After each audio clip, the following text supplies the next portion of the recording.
Alright, for this deck tech we have Looming Gloom, a Sultai-based mid-range deck, although it's more of a Sultai value deck that just happens to have a bunch of mid-range creatures. So, speaking of those creatures, we start.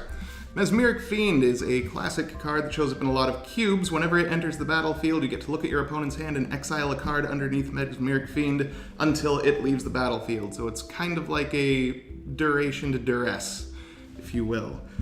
We have also in the discard theme, Blizzard Spectre. Flying, whenever Blizzard Spectre deals combat damage to a player, choose one. That player returns a permanent he or she controls to its owner's hand, or target player discards a card. So it's a very good little modal card with evasion that gets in and ruins your opponent's game plan no matter what they do. To help your game plan, you have cards like River Hoopoe, which is just a good little 1/3 flyer that you can pay 3, a green, and a blue for to gain 2 life and draw a card. So it is very good late game and holds up the ground decently well in the early going. We have Murder of Crows. Whenever another creature dies, you may draw a card. If you do, discard a card. So as you start getting some of your more removal-y stuff going, you're just gaining card advantage over time.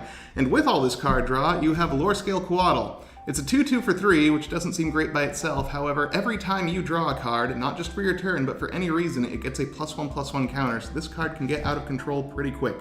At your top end, you have Spirit Monger, which is a good old classic big beater. A 5-mana 6/6 is already pretty good on its own. However, whenever Spirit Monger deals combat damage to a creature, put a +1/+1 counter on Spirit Monger. So every time they block and don't kill it, it's just going to get bigger.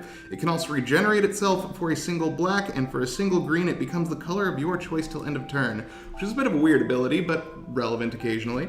The last creature, Eternal of Heart's Truths, is a silly one. It has a flick 2, so whenever it is blocked, whoever owns the creature that's blocking it just takes 2 damage, so it already hits harder whenever it is blocked than it does on its own, as it's only a 1/3.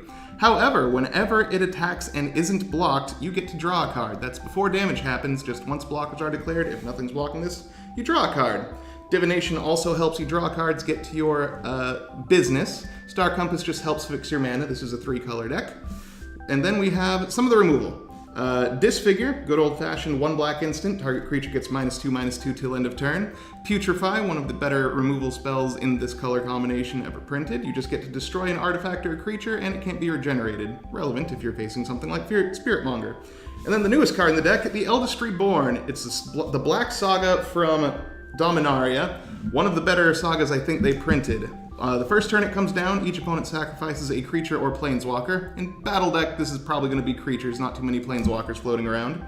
The next turn, each opponent discards a card, and then the turn after that, you get to put a creature from any graveyard onto the battlefield under your control. So it's a good way to steal your opponent's best creature if they're putting all their hopes on one big thing. That's Looming Gloom, the Sultai value deck of this Battle Deck format.